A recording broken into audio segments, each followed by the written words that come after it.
3 महामंत्र।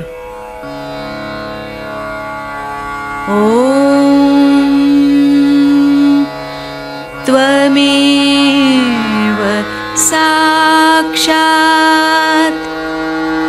श्री महालक्ष्मी महासरस्वती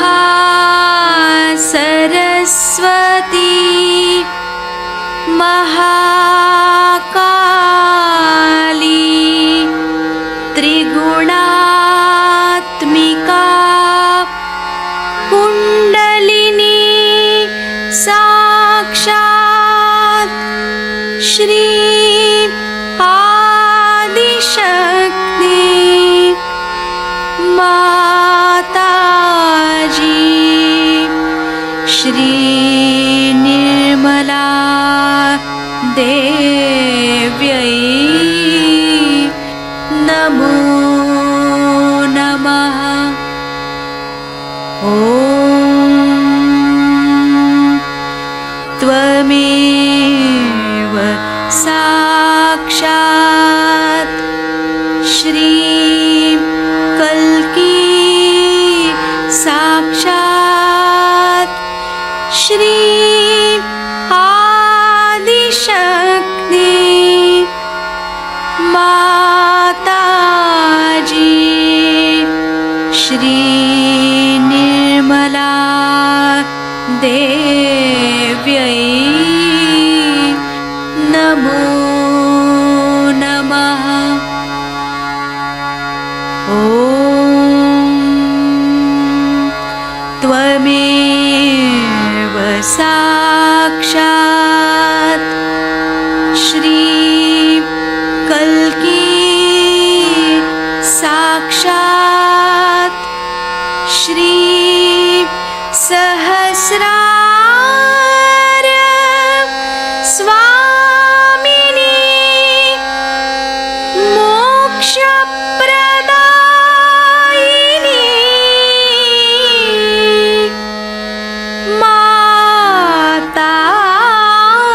माताजी श्री निर्मला देव्यै नमो नमः। श्री गणेश मंत्र। ॐ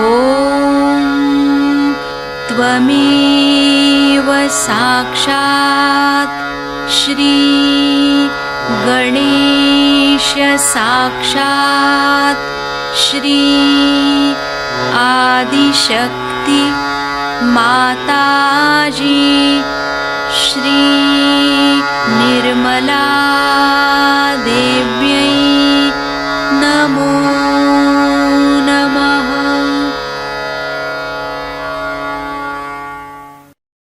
जय श्री माता जी। दोनों हाथ माँ के सामने, हृदय में श्री माता जी को देखेंगे।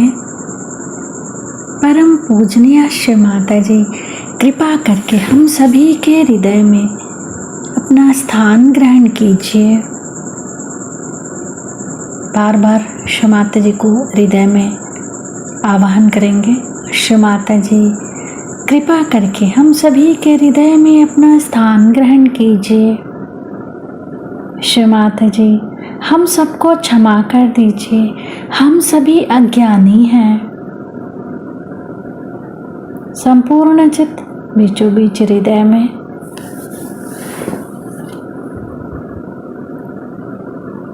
क्षमा रूपेण संस्थिता या देवी सर्वभूतेषु क्षमा रूपेण संस्थिता नमस्तस्यै नमस्तस्यै नमस्तस्यै नमो नमः।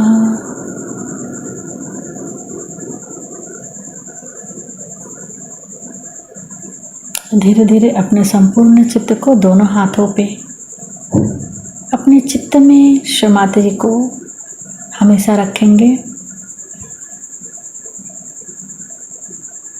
धीरे धीरे अपने संपूर्ण चित्त को लेफ्ट विशुद्धि पे बाह्य विशुद्धि पे संपूर्ण चित्त। श्री माता जी, आपकी परम कृपा में मैं केवल एक शुद्ध आत्मा हूँ। श्री माता जी, आपकी परम कृपा में मैं केवल एक शुद्ध आत्मा हूँ, इसीलिए मैं दोषी नहीं हूँ। श्री माता जी, मैं बिल्कुल भी दोषी नहीं हूँ। श्री माता जी, मैं बिल्कुल भी दोषी नहीं हूँ। श्री माता जी, मैं बिल्कुल भी दोषी नहीं हूँ। संपूर्ण चित्त बाह्य विशुद्धि पे ही श्री विष्णु माया मंत्र ओम त्वमेव साक्षात् श्री विष्णु माया साक्षात् श्री आदि शक्ति माता जी श्री निर्मला देव्यै नमो नमः।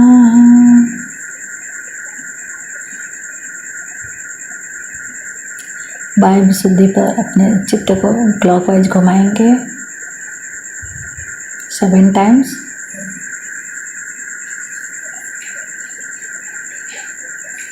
श्री माता जी, आप ही ने तो हमें आत्मा बनाया है, हमें सभी प्रकार के दोष भावनाओं से मुक्त कीजिए। श्री माता जी, कृपा करके हमें सभी प्रकार के दोष भावनाओं से मुक्त कीजिए।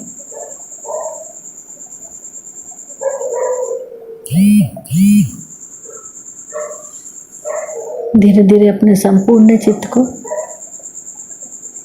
लेफ्ट आज्ञा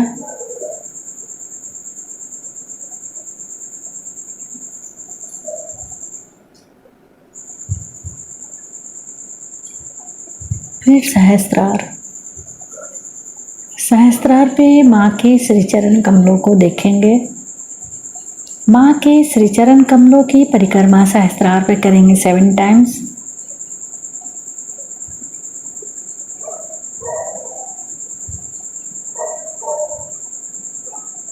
श्री माता जी, कृपा करके हमें निर्विचार कर दीजिए।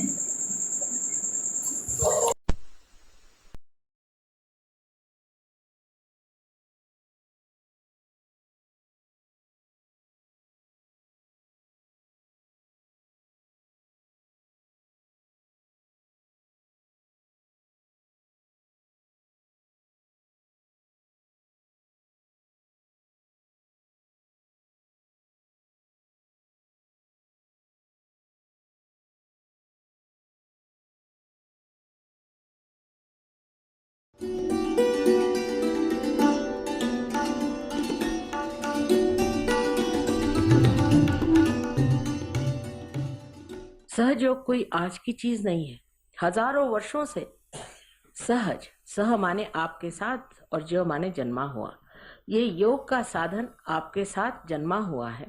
माने जैसे एक जीवंत क्रिया है, ये एक जीवंत क्रिया है, जीवंत शक्ति है जो हमारे अंदर कार्यान्वित है। अब हमें कहा जाता है कि हम अमीबा से इंसान बन गए, तो कैसे बने, किस तरह से बने, किसने बनाया, हमें तो कुछ पता नहीं किस तरह से बन गए। सहज बने। जो एक आप बीज जमीन के अंदर लगा देते हैं, उसमें जो अंकुर आता है वो सहज है, उसमें आप कुछ कर नहीं सकते, वो सहज है क्योंकि एक जीवंत क्रिया है। जितनी भी जीवंत क्रिया है वो सहज है। हमारा श्वासोच्छ्वास लेना भी एक सहज क्रिया है। अगर हमें श्वासोच्छ्वास लेने के लिए किताबें पढ़नी पड़े और या तो किसी से सीखना पड़े तो न जाने कितने लोग जी सकेंगे। इसी प्रकार कुंडलिनी की भी जो शक्ति है वो भी सहज में ही जागृत होती है। ये शक्ति अंदर हमारे अंदर निहित है, हमारे त्रिकोणाकार अस्थि में, और उसे हम मूलाधार कहते हैं। माने वो हमारे मूल जो कि कुंडलिनी है उसका आधार है।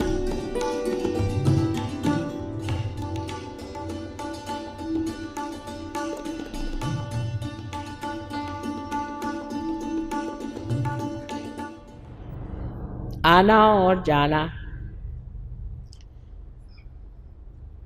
ये जीवन की परिपाठी है। उसमें हमने क्या पाया सो ही महत्वपूर्ण है। और सबसे महत्वपूर्ण है अपने आत्मा को प्राप्त करना। एक साहब ने आज पूछा कि सहयोग करने से क्या लाभ होगा, ये मेरी समझ में नहीं आया, इसलिए आप मुझे इसको सीधे शब्दों में समझाइए। तो मैंने कहा सारा रामायण कह दिया, लेकिन अब तुम जानना चाहते हो तो एक सर्वसाधारण तुलना से, एनालॉजी से आपको मैं समझाती हूँ। जैसे कि एक मोटर कार है, ऐसा ही हमारा जीवन है समझ लीजिए, और परमात्मा ने हमें ये जीवन दे दी। इस कार में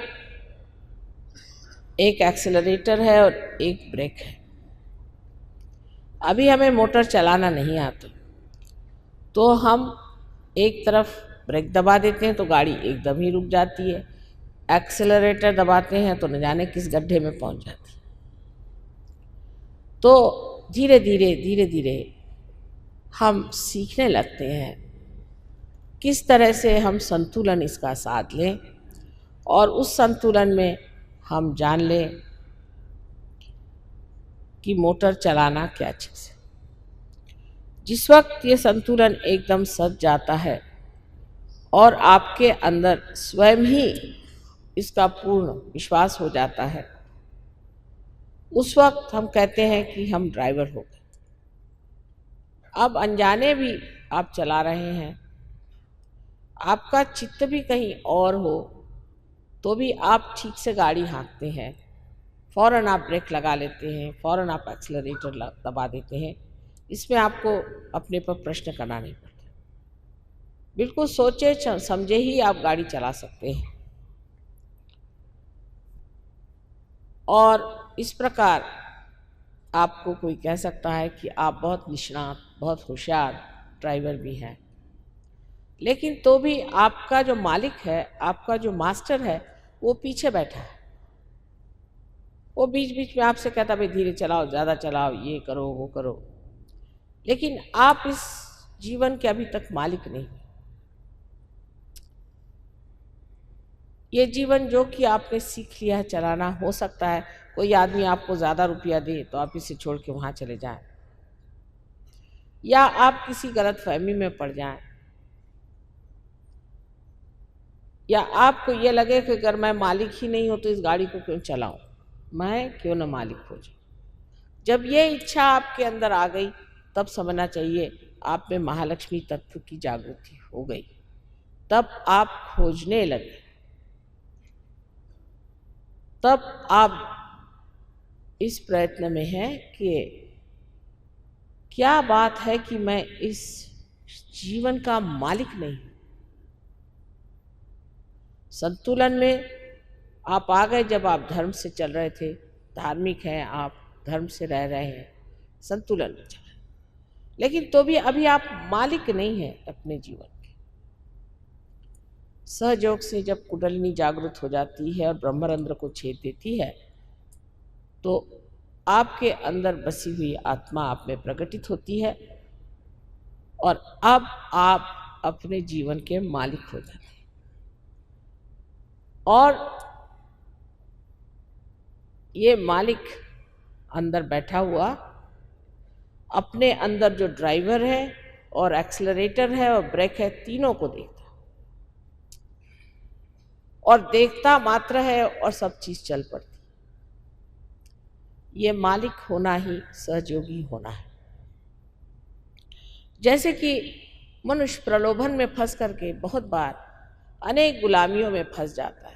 किसी को किसी चीज़ का प्रलोभन है, उसे पसंद नहीं है, वो चाहता नहीं कि उस प्रलोभन में फंसे, वो चाहता नहीं कि गलत काम करे, उसको नफरत है इन चीज़ों से, लेकिन तो भी उसमें ताकत नहीं है कि वो इसको काबू कर ले।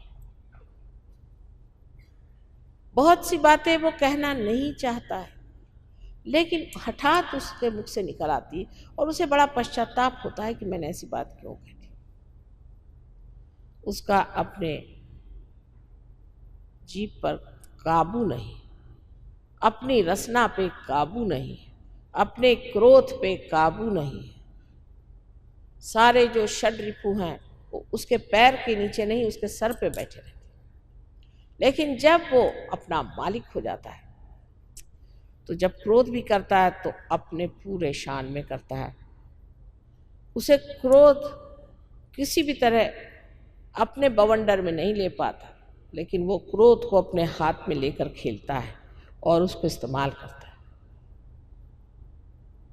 ये मिल्कियत पाने के लिए आत्मा को जानना चाहिए, क्योंकि आत्मा ही हमारे जीवन का मालिक। वो देखते रहता है, क्या कर रहे हो करते रहो, जो करना है करते रहो। और जब वो देखता है कि ये आदमी किसी भी तरह से इधर चित्त नहीं दे रहा, तो वो अपना हाथ वहां से उठा लेता है और आदमी मृत्यु को प्राप्त होता है। ये आत्मा जो हमारे हृदय में बसा हुआ है और जो हमारे सर के ऊपर परमेश्वर की छाया है, उसका प्रतिबिंब स्वरूप है। उस आत्मा को पाने के लिए हमें क्या करना चाहिए, ऐसा जब लोग पूछते हैं तो मैं उनसे कहती हूँ कि आप संतुलन में आइए, संतुलन में रहिए, मॉडरेशन में रहिए। कोई है जो इतना बोलेंगे कि आदमी उससे बोर हो जाए, सोचे अब तो समुद्र में ही कूदना पड़ेगा इस आदमी से बचने के लिए। और कोई है वो बोलते ही नहीं, उनको साइलेंट बोर्ड्स कहते हैं। कुछ भी कहिए उनको, कितना भी कहिए, वो बोलते ही नहीं। कोई है कि इतना काम करते हैं कि 30-35 साल में ही संसार से भाग जाते हैं। और कोई है कि बिल्कुल ही काम नहीं करते, सिर्फ झगड़ा ही करते रहते हैं और घर में बैठे हुए आराम से अपनी ज़िंदगी बिताते हैं, वो भी संसार से जल्दी ही चले जाते हैं। या तो इस एक्सट्रीम पर है या उस एक्सट्रीम पे है, इस अति पे है, उस अति पर है। अति को वर्ज्य करना चाहिए, ऐसा हमें बताया गया था कि बीच में रहने के लिए अति को वर्ज्य करना चाहिए। लेकिन यह संतुलन जब तक हमारे अंदर सत्ता नहीं, तब तक हम उड़ान भी नहीं कर सकते। इसीलिए आप देखते हैं कि कोई आदमी चट से पार हो जाता है, किसी में टाइम लगता है, उसमें संतुलन अभी नहीं। जीवन संतुलन आना पड़ेगा, तभी ये उड़ान होती है। और जब उड़ान होती है तब जैसा आपका चित्त है और ये सारी आपके वॉइड में फैला हुआ है, यहाँ से कुंडलिनी जब ऊपर की ओर ऐसे निकलती है और इस जगह जब वो छेद देती है अपना ब्रह्मरंध्र, तो ये सारा चित्त आपका जो है प्रकाशित हो जाता है। प्रकाशित इस प्रकार होता है कि आप सत्य के प्रकाश में आ जाते हैं। इसीलिए मैंने आपसे बताया था कि एकमेव सत्य जो है वो आप जानते हैं। जैसे यहाँ बैठे बैठे हम जानना चाहें आज किसी के भी बारे में, तो हम जान सकते हैं कि इस आदमी की क्या हालत है। शुरू शुरू में जब लंदन में कार्य शुरू किया था तो बड़ी मुश्किल हुई, हमें बहुत मुश्किलें हुई। उसमें से एक महाशय जब पार हुए तो उन्होंने कहा, आप कहती हैं कि यहीं बैठे बैठे परमात्मा का टेलीकम्युनिकेशन है और सारा ईथर जो है वो एनलाइटेंड है, तो क्या हम जान सकते हैं कोई सी भी बात? हमने कहा, कहले मेरे पिताजी ने मुझे बहुत दिन से चिट्ठी नहीं लिखी, ना ही उनका कोई टेलीफोन आया, क्या बात है? मैंने कहा ऐसे हाथ करके देखो। तो उनका अजीब बात है, इस जगह बहुत जलन आ रही। मैंने कहा ये सारे चक्र पिता के हैं, ये सारे, और ये उंगली जो है विशुद्धि की है। तो हो सकता है, अंग्रेजी में मैंने कहा, he must be down with very bad bronchitis, you better telephone. तो उन्होंने टेलीफोन उठाया, स्कॉटलैंड में उनके पिताजी थे, तो उनकी माँ टेलीफोन पे आई। उन्होंने कहा कि पिताजी कैसे हैं? कह रहे he is down with very bad bronchitis. जो मैंने शब्द कहा, जो मैंने वाक्य कहा, उसी तरह का है, बिल्कुल वही उन्होंने कहा। तो ये अवाक रह गए कि माँ यहाँ बैठे बैठे हमने कैसे जाना। मैंने कहा भाई तुमने जाना, मैंने तो नहीं जाना। कह ले फिर इसका इलाज। मैंने कहा इसका इलाज हम तुम्हें बताते हैं, इसके बंधन बताते हैं कैसे, थोड़े मंत्र बोलो अभी ठीक हो जाए। आधे घंटे बाद उनके माँ का फ़ोन आया कि बड़ी आश्चर्य की बात है, उनका सारा बुखार भी उतर गया, उनकी तबीयत ठीक हो गई और वो टहल पहल रहे हैं। और फिर पिताजी से बात हुई, उनका पता नहीं क्या हुआ, तुम्हारे फ़ोन आने के बाद एकदम हमें आधे घंटे में ही आराम आ गया। अब ये कैसे होता है? अपने को इतना आश्चर्य लगता है कि हो नहीं सकता। क्यों नहीं हो सकता? अगर आप टेलीविज़न पे खड़े हो जाएं तो दुनिया के कोई भी कोने में आप देख सकते हैं कि कलकत्ते में क्या हो रहा है। ये कैसे होता है? अगर किसी देहाती आदमी से जाके बताओ कि भाई देखो ये टेलीविज़न, ये जो डब्बा है, इसमें आप दुनिया की सब तरह की चीज़ें देख सकते हो, वो कहेगा रहने दीजिए, ऐसे बहुत आए थे आपके जैसे जादूगर लोग, ऐसे कहीं हो सकता है? तो एक डब्बा है, क्या बेकार बातें सिखा रहे हो। लेकिन जब आप उसकी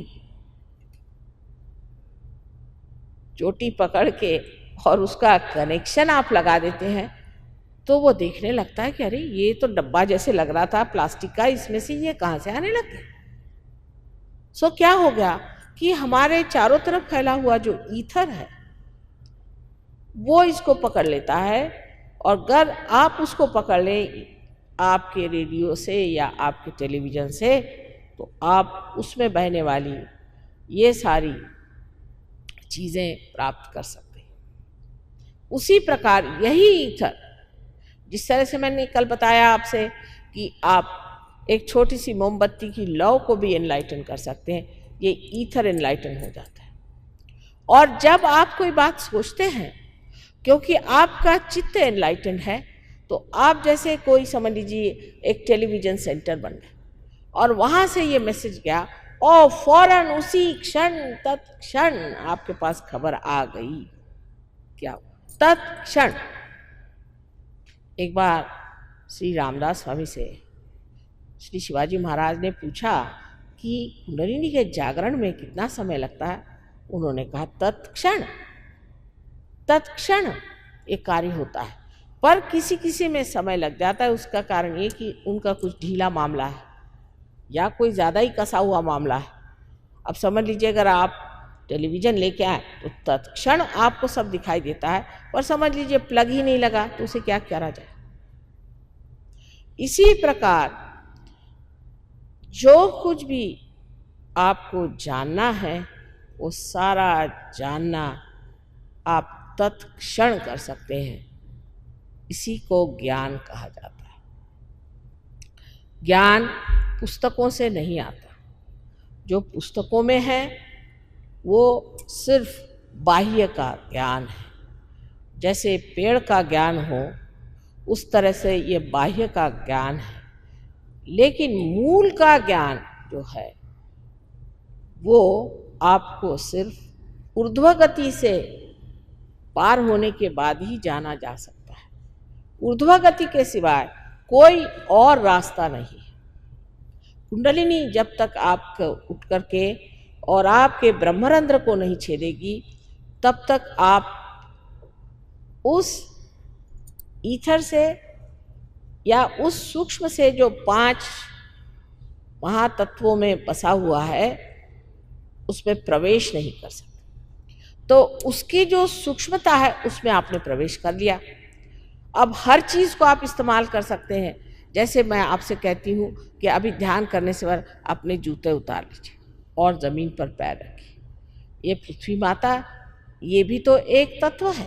पृथ्वी एक महान तत्व है, और उस महान तत्व पे आप जब पैर रख देते हैं तो उसकी भी जो सूक्ष्म शक्ति है वो जागृत हो जाती है और वो आपके पाँव से खींच लेती है आपके अंदर जो कुछ भी जड़ता है। फिर कभी कभी आपसे कहा जाता है कि आप अगर राइट हैंड आप हमारी तरफ करें और लेफ्ट हैंड ऊपर की तरफ करें। इसकी वजह यह है कि राइट हैंड जो है इसमें आपके जो प्रश्न हैं वो सारे आपके अहंकार से आते हैं, और अहंकार को सबसे अच्छा खींचता कौन है? तो ये आकाश। इसलिए आकाश की ओर आप नज़र करते हैं और एक हाथ इस तरह से करने से इस हाथ से वो चीज़ निकल जाती है। सहयोग बहुत ही साइंटिफिक है, पर मूलभूत होने की वजह से, फंडामेंटल होने की वजह से अत्यंत सहज और सरल है। फिर कहा जाता है कि आपके अंदर कोई मानसिक व्यथा हो या मन से कोई व्यथित हो या कोई इस तरह की चीज़ हो जिससे कि हम कह सकते हैं कि ये मनुष्य उद्विग्न है या डिप्रेस्ड रहता है या इसके अंदर एक तरह की निराशा सी छाई हुई, ऐसे लोगों से कहा जाता है कि आप लेफ्ट हैंड दीप की तरफ रखें। अब जो दीप है ये नेगेटिविटी को भगाता है। दीप रखते ही साथ वो दीप एनलाइटन हो गया, उसमें उसका जो सूक्ष्म प्रकाश है वो अंदर बहना शुरू हो गया। उस प्रकाश के डर से जो नेगेटिविटी थी वो आपके अंदर इस तरह से आई और आ करके आपने यहाँ ज़मीन पर रखा तो उसने खींची। तीसरी बात कही जाती है कि आप दोनों हाथ फोटो की तरफ रखें और दीप जलाएं और दोनों पैर पानी में रखें। उस दीप के कारण आपके अंदर जो दोनों ही तरह की नेगेटिविटी है वो पानी खींच लेता है। इस पानी में थोड़ा सा नमक डाल देने से ये भी सूक्ष्म रूप से बड़ा भारी सागर बन जाता है। इसका बहुत ही साइंटिफिक कारण है। जो भी क्रियाएं सहयोग की हैं वो बेवकूफ़ी की नहीं है, लेकिन वो इतनी सीधी सरल है कि लोग समझते नहीं। ईसा मसीह के 12 शिष्यों पर जब आदिशक्ति होली घोस्ट का आशीर्वाद आया तो वो सब चक्रों की बात करने लगे और हाथ वाथ घुमा करके आपस में बताने लगे। तो सब ने सोचा कि ये तो कोई पागल लोग हैं, उनको पागल में ही कहना शुरू कर दिया। लेकिन उसका अर्थ ईसाइयों ने ये लगाया कि वो कोई ग्रीक लैटिन ऐसी भाषा बोल रहे थे, वो चक्रों की भाषा बोल रहे थे। ग्रीक लैटिन भाषा है तो कोई भूत आपके अंदर ग्रीक आ जाए तो बोलेगा, कोई और ऐसा आ जाए तो वो दूसरी भाषा बोलेगा। लेकिन वो भाषा बोल रहे थे जो वो थी चक्रों की, जो कि सर्वसाधारण मनुष्य समझ नहीं पाता। जैसे कोई आए साहब तो उन्होंने कहा कि माता जी इनको देखिए, इनका बड़ा आज्ञा चक्र पकड़ा है। तो उनका मतलब क्या? मैंने कहा मतलब अभी नहीं बताऊंगी, बाद में बताऊंगी।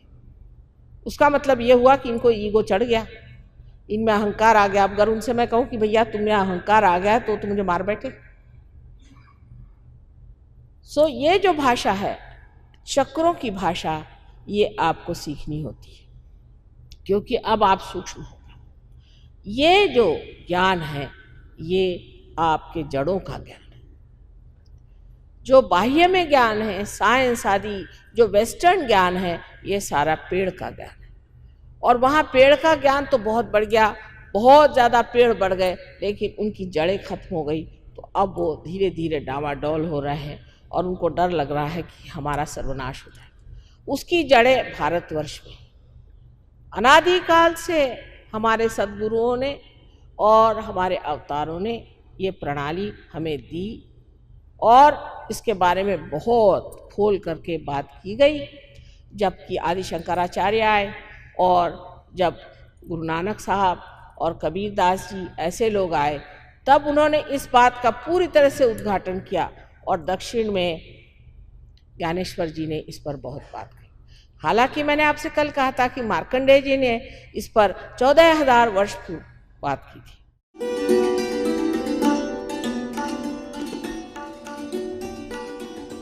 आपको जागृति का अनुभव आएगा, पर उसके बाद आप इसमें ध्यान करें और अपनी प्रगति करें और दूसरों को आप जब जागृति देंगे तो उसका आनंद अनुभव करें।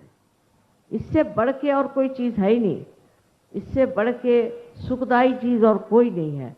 और आपने देखा ही होगा, आप में से बहुत से ऐसे लोग हैं जिन्होंने लोगों को जागृति दी और उनको पार कराया और उनको बिल्कुल बदल दिया। ऐसी ऐसी चीज़ें हैं। इटली में एक माफिया के लीडर साहब मुझसे मिलने आए और मुझे कहने लगे कि माँ मुझे आप पार कराएं। तो मैंने कहा तुम्हारे माफिया का क्या होगा? कहने लगे क्या काम का है ये माफिया, मुझे नहीं चाहिए, मुझे तो भगवान के माफिया में जाना है। तो मैंने कहा भगवान का कोई माफिया नहीं, भगवान के दरबार में सिवाय प्यार के और कोई चीज़ नहीं बची। और वो आदमी पार हो गए, उन्होंने सब माफिया ख़त्म कर उस जगह का। इसी तरह से धीरे धीरे बहुत सी चीज़ें ठीक हो जाए। अब आप लोग सब मेरी ओर इस तरह से आते हो। Please put your both the hands towards me please.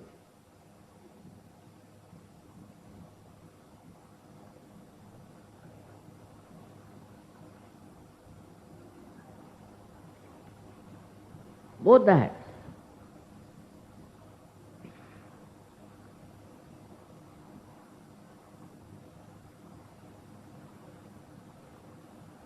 दोनों हाथ मेरी ओर ऐसे सीधे।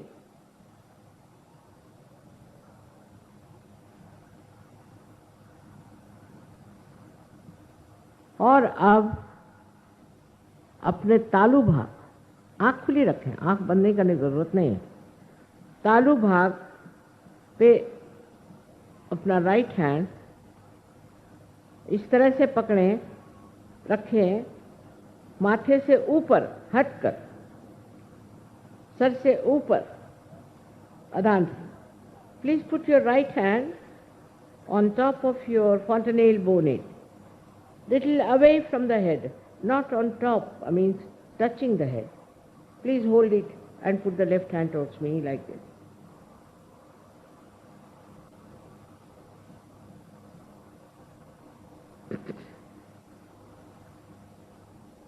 You can feel the cool or a hot breeze coming out of your fontanelle bone area. Maybe cool or hot. If you are overactive, if you think too much, it will be hot. But just see, there will be a cool breeze coming out of your fontanelle bone area. Now, please put your right hand towards me and bend your head and see for yourself if there is a cool or a hot breeze coming out of your fontanelle bone area. अब आप अपना left hand sir पे ऊपर आराम रखिए और sir झुका के और देखिए कि आपके अंदर से, आपके खुद के अंदर से कुंडलिनी जागृति के कारण ठंडी ठंडी हवा या गर्म हवा सर में से आ रही। ये सामूहिकता में और भी जल्दी कार्य करता है। अब जरा हाथ कभी जरा ऊपर भी करना पड़ता है, किसी किसी को बहुत ऊपर तक आती है, किसी को नजदीक आती है। थोड़े हाथ को घुमा के देख लीजिए।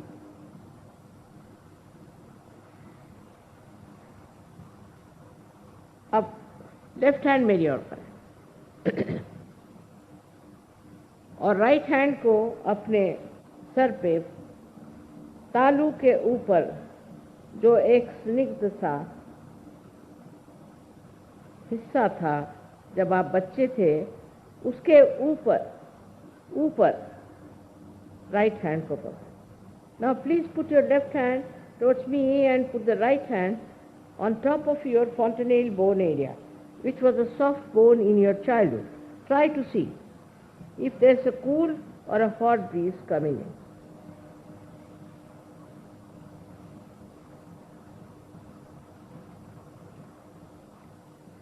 Now, lift your both the hands high like this. Please, सब अपने हाथ ऐसे ऊपर करके सर पीछे कर लें और मुझसे एक सवाल, 3 सवालों में से कोई सा भी एक सवाल 3 बार पूछें। Please raise your hands towards the sky and you have to ask 1 question out of the 3 questions, whichever you think proper. Now, first question is,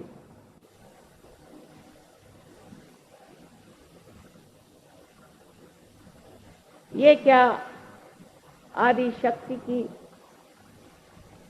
शक्ति है? Is this the cool breeze of the Holy Ghost? Ask this question. क्या माँ ये परम चैतन्य है? Please ask the question, is it Param Chaitanya, the all-pervading power of divine love? You can ask the question, is it true? Mother, is it true? As described in Quran. Ask any one of these questions 3 times. इसमें से कोई सा भी एक प्रश्न 3 बार पूछे, हाथ ऊपर करिए और सर पीछे करिए। अब हाथ नीचे कर लीजिए, फिर से दोनों हाथ मेरी ओर करें। Please put your hands again towards me and don't think, because first thing happens that you become thoughtlessly aware. इसके बाद आपकी कुंडलिनी जब आज्ञा चक्र को लांघ जाएगी तो आप निर्विचारिता में उतरेंगे। आपको पूरा होश रहेगा लेकिन आप निर्विचार हो। निर्विचारिता बहुत ज़रूरी है। अब दोनों हाथ मेरी ओर करके और आप निर्विचार होने का प्रयत्न करें। Please put both your hands towards me and become thoughtlessly aware.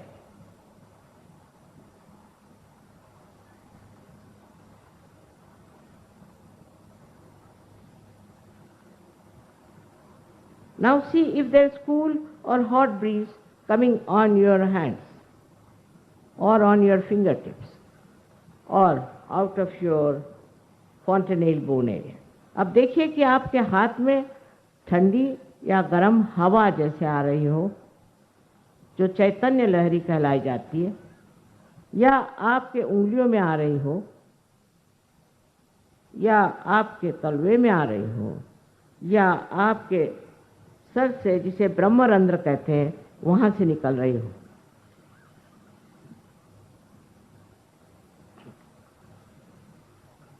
अब आप जिसने इसको महसूस किया, those who have experienced it, आप कृपया दोनों हाथ अपने ऊपर करिए। Please raise both your hands.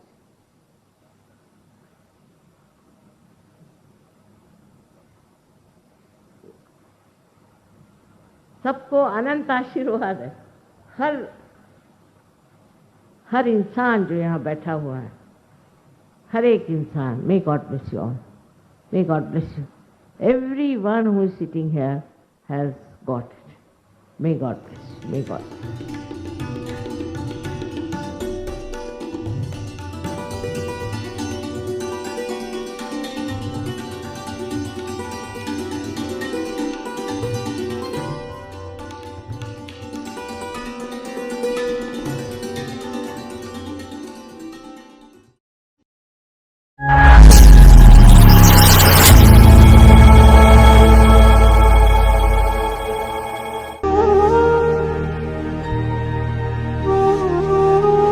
सहज योग में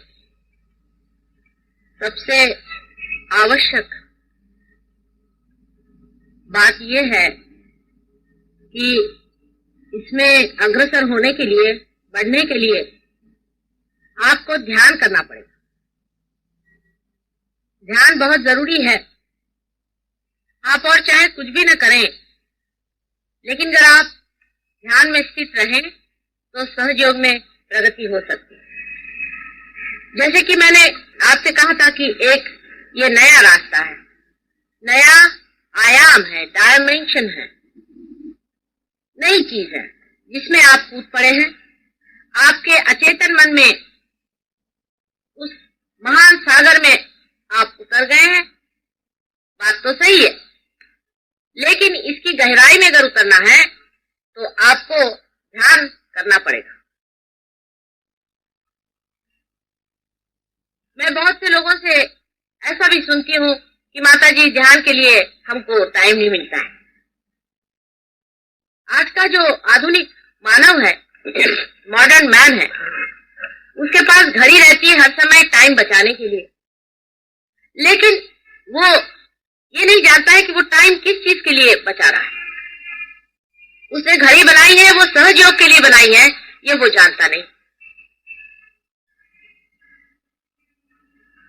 एक साहब मुझसे कहने लगे कि मुझे लंदन जाना बहुत जरूरी और इसी तरह से जाना, और किसी तरह से मेरा टिकट बुक होना ही चाहिए, और कुछ कर दीजिए आप, और वो एयर इंडिया वाले से कह दीजिए और कुछ कर दीजिए। मैंने कहा ऐसी कौन सी आफत है, आप लंदन क्यों जाना चाहते हैं? ऐसी कौन सी आफत है? क्या विशेष कार्य आप वहां करने वाले हैं? कौन सी चीज है? कहले I must go there, I have to save time, time is very important. मैंने कहा आखिर बात क्या है, टाइम बचा के वहां भागे भागे आप क्यों जा रहे हैं? तो कहने लगा कि वहां एक स्पेशल डिनर है, वो मुझे अटेंड करना है और उसके बाद वहां पे बॉल रूम है। टाइम आप बचा किस लिए रहे हैं?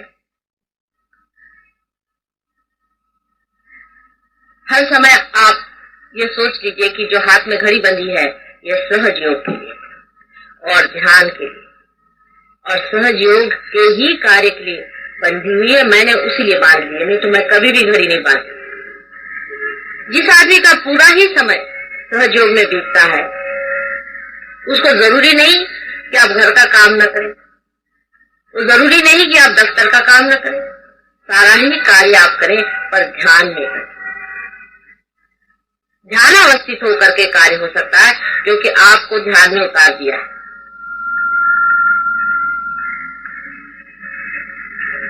हर एक काम करने वक्त आप निर्विचार हो सकते हैं और निर्विचार होते ही उस काम की सुंदरता, उसका संपूर्ण ज्ञान और उसका सारा आनंद आपको मिलने लग जाता है।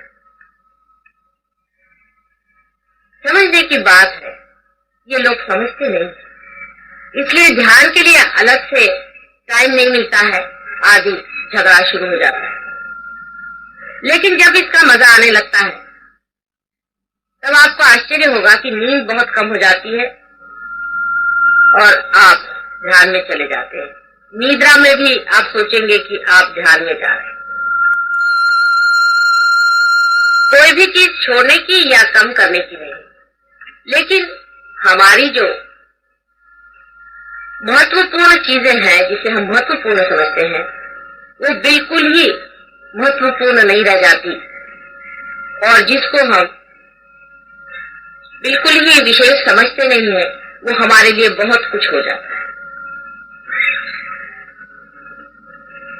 ध्यान करने के लिए एक छोटी सी चीज आपको याद रखनी चाहिए कि जिस चीज पे ध्यान का आलाप छेड़ा जाएगा, जिस वीणा पे ये सुंदर गीत बजने वाला है, वो साफ होनी चाहिए। आप वो वीणा नहीं है, आप वो आलाप भी नहीं, लेकिन आप उसके सुनने वाले हैं और उसको बजाने वाले हैं। आप उसके मालिक हैं। इसलिए अगर वो वीणा कुछ बेसुरी हो, उसके अगर तार रंग खा जाए या उसके कुछ तार टूट जाए तो आपको जरूरी है कि उसे ठीक कर लेना चाहिए। अगर वो ठीक नहीं है तो आपके जीवन में माधुर्य नहीं, आप में वो सुंदरता नहीं आ सकती। आप में एक अजीब तरह का चिड़चिड़ापन, अजीब तरह की वृक्षता, ड्राइनेस और विचलितता दृष्टिगत होगी। एक सहयोगी को एकदम निश्चित मति से ध्यान में बैठना देखना बहुत बड़ी चीज हो जाती है मेरे लिए। और वही मैं देखती हूँ कि कुछ सहयोगी गहराई से अंदर चले जा रहे हैं और कुछ सहयोगी बहुत विकसित।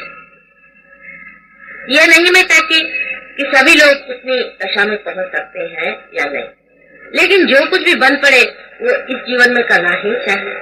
उपार्जन का जितना भी समय है वो इसी में बिताना चाहिए और जो कुछ भी मिल सके सब इसी में मिलना चाहिए, बाकी कुछ हो या नहीं हो। अधिकतर लोगों को मैं ये देखती हूँ इधर उधर की 50 बातें करेंगे, लेकिन ध्यान की बात, अपने मन शुद्धि की बात, अपने अंदर के आनंद को उभारने की बात कितने लोग आप लोगों में से करते हैं। इसने ये कहा, उसने वो कहा, ऐसा हो गया, ऐसा नहीं करना चाहिए था, वैसा नहीं करना चाहिए। ये क्या सहयोगी को शोध नहीं होगा? जब आपके पास निर्विचार की इतनी बड़ी संपत्ति है तो क्या उसको पूरी तरह से उभार देना चाहिए या नहीं? ये तो आप जानते हैं कि क्षण क्षण आप उसे पा रहे और हर क्षण उसे आप खो भी रहे। ये हर एक क्षण कितना महत्वपूर्ण है, इसे आप देखिए। कौन सी छोड़ने की बात, कौन सी पकड़ने की बात मैंने आपसे आज तक तो की नहीं होगी कोई भी, लेकिन ये आपका भ्रम है। आपका मन आपको भ्रम में डाले दे रहा है। तो क्या तुम घर गृहस्थी छोड़ दोगी? मैंने घर गृहस्थी छोड़ी, जो आपसे मैं घर गृहस्थी छोड़ने करती हूँ, आप जानते हैं कि आपसे कहीं अधिक मैं मेहनत करती हूँ, लेकिन मैं थकती नहीं हूँ, क्योंकि मेरा आनंद का स्रोत आप लोग हैं। जब आपको देख लेती हूँ बस खुश हो जाती, तबीयत सारी बाग बाग हो जाती। जिस चीज का महत्व है उधर दृष्टि रखिए। आपको पूरी तरह से इसमें मैं ये नहीं कहती कि 24 घंटे इसमें आप यही बैठे रहिए, जहां भी बैठे हैं वहां बैठे रहिए, ये मतलब है मेरा। जहां भी जमे हैं वहां जमे रहिए, अपने स्थान पर, अपने सिंहासन पर। कुछ लोग इसीलिए प्रगति करते हैं और कुछ लोग नहीं करते। शारीरिक बीमारियां आप लोगों की बहुतों की ठीक हो गई, बहुतों के पास बीमारियां नहीं है, लेकिन अभी भी मानसिक प्रश्न है। सब बातें भूल जाइए। हर इंसान इसका पाने का अधिकारी है। आपका जन्मसिद्ध हक है, क्योंकि ये सहज है, आप ही के साथ पैदा हुआ। लेकिन ध्यान करना ही होगा, और वो भी समझती है, लेकिन उसको ऑर्गेनाइज करने की आप इतनी चिंता न करें, उसकी व्यवस्था करने की आप इतनी चिंता नहीं करें। वो कार्य हो रहा है, वो हो भी जाएगा। क्या हर्ज है अगर 10 आदमी ज्यादा आए चाहे 10 आदमी कम। 1000 बेकार के लोग रखने से 10 ही कायदे के आदमी हो, सो ही सहयोग के लिए विशेष। आप उनमें से बनिए जो 10 अच्छे आदमी हैं, जो ऐसे लोग हैं जो सहयोग का कार्य अत्यंत प्रेम से करते हैं और उसमें मजा उठा रहे हैं, उसमें बह रहे हैं, उसमें अग्रसर हैं और एक अग्रणी श्रेणी में जाकर के खड़े हो जाए। जैसे कि हिमालय संसार में सबसे ऊंचा है, उसकी ओर सबकी दृष्टि रहती है, ऐसे ही आप ही में आप हिमालय बन सकते हैं। और आप देख सकते हैं कि दुनिया आपकी ओर आंख उठाकर कहे कि बनूं तो मैं इस आदमी जैसा बनूं जो सहयोग में इतना ऊंचा उठे। यह अंदर का उठना होता है, बाहर का नहीं। और मैं सबके बारे में जानती हूँ कौन कहाँ तक पहुंच रहा है। आप ही अपनी रुकावट है और कोई आपकी रुकावट नहीं कर सकता। कोई भी दुनिया का आदमी आपसे मंत्र तंत्र आदि कोई चीज नहीं करे। आप ही अपने साथ अगर खराई न करें और पहचाने रहे कि कौन आदमी कैसी बातें करता है, आप खुद ही समझ लेंगे कि इस आदमी में कोई न कोई दुष्टता आ रही है, तभी वो ऐसी बातें कर रहा है। नहीं तो ऐसी बात ही न करता वो, जैसी गलत बात ये कर रहा है, इसके अंदर कोई न कोई खराबी है, उसको साथ देने की कोई जरूरत नहीं। फिर चाहे वो आपका पति ही हो, चाहे आपकी वो पत्नी हो, उसे लड़ाई झगड़ा करने की, उलझने की कोई जरूरत नहीं, वो अपने आप ही ठीक हो जाए। इतना ही नहीं, आप ये भी जानते हैं आप में अगर कोई खराबी आ जाए तो आप किस तरह से उसे हाथ चला करके भी ठीक कर सकते हैं, क्योंकि आपके हाथ के अंदर से ही वो चीजें बने। असल में आपके उंगलियों में ही ये सब जो भी देवताएं मैंने बताई हैं ये जागरूक है। इन 5 उंगलियों में और इस हथेली में सारी देवताएं यहाँ जागरूक। लेकिन बहुत जरूरी है कि इन जागरूक देवताओं का कहीं भी अपमान नहीं होना। इनको बहुत ही संभाल के और जतन से रखना चाहिए। इनकी पूजा होनी, अपने हाथ ऐसे होने चाहिए कि पूजनीय हो। लोग ये सोचे कि ये हाथ है कि गंगा की धारा, गंगा ही की धारा बनी, जिस वजह से गंगा पावन हुई, वही वाइब्रेशन आपके अंदर से बने। जिस चैतन्य शक्ति से सारी सृष्टि चल रही है वही आपके अंदर से बने, ये आप जानते हैं। फिर जिन हाथों से, जिन पांव से ये चीज बह रही है उसको अत्यंत पवित्र रखना है। मेरा मतलब धोने नवाने से नहीं, इससे जो भी आप काम करें अत्यंत सुंदरता से, सुंदरता से और प्रेम से होना चाहिए। सबसे बड़ी चीज प्रेम। ध्यान में गति करना यही आपका कार्य है और कुछ भी आपका कार्य नहीं है, बाकी सब हो रहा है। और अगर आप में से कोई भी जब ये सोचने लगेगा कि मैं ये कार्य करता हूँ और वो कार्य करता है, तब आप जानते हैं कि मैं अपनी माया छोड़ती हूँ और बहुतों ने उस पर काफी चोट खाई। तो मैं करूँ, पहले ही मैंने आपसे बता दिया है कि कभी भी नहीं सोचना है कि मैं ये काम करता हूँ या वो काम करता हूँ।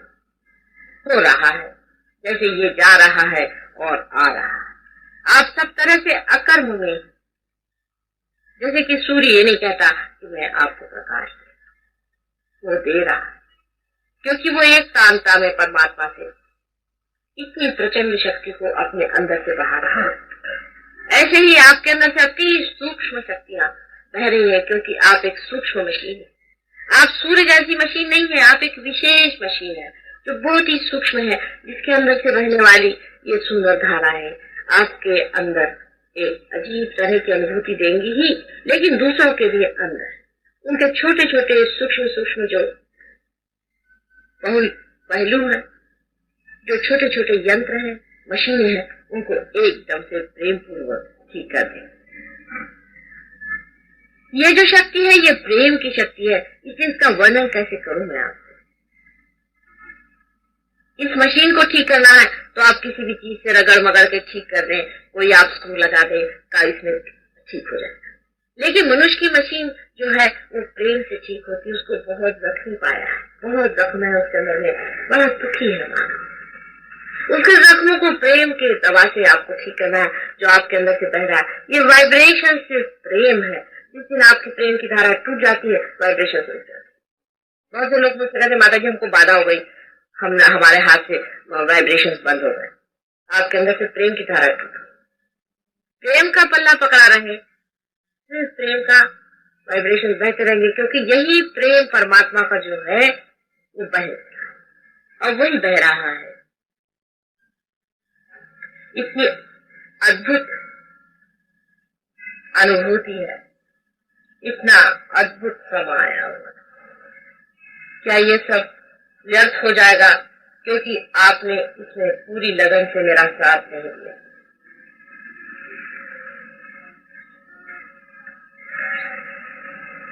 हर एक बात आप खुद भी जान सकते हैं और न जानने पर मैं भी आपसे हर एक बात बताने के लिए हमेशा तैयार है। लेकिन थोड़ा सा इसमें एक आपसे सुझाव देने का कि आप इसके अधिकारी तो हैं या नहीं, इसे सोच लीजिए। क्योंकि आप मेरे ध्यान में आते हैं, जैसे मराठी में बहुत से लोग कहते हैं मी मुद्दामून आले, इससे आप अधिकारी नहीं।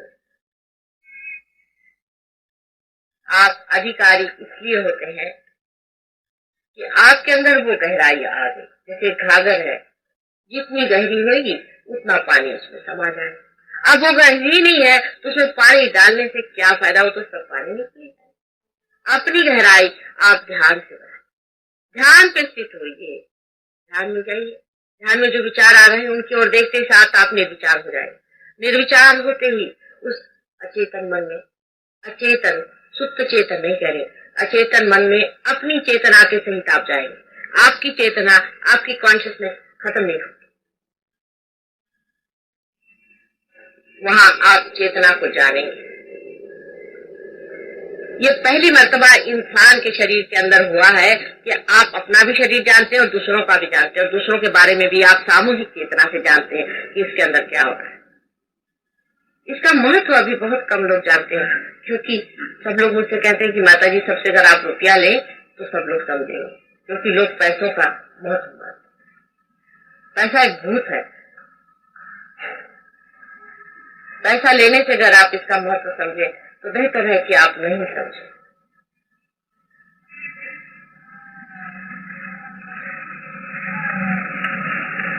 कोई भी पैसा देने से इसका महत्व आप नहीं समझ सकते। अपने को ही पूरी तरह से देना होगा और वो देने में कितना मिलने वाला है। जो आप 7 गुणे खड़े हुए हैं वो तो एकदम साक्षात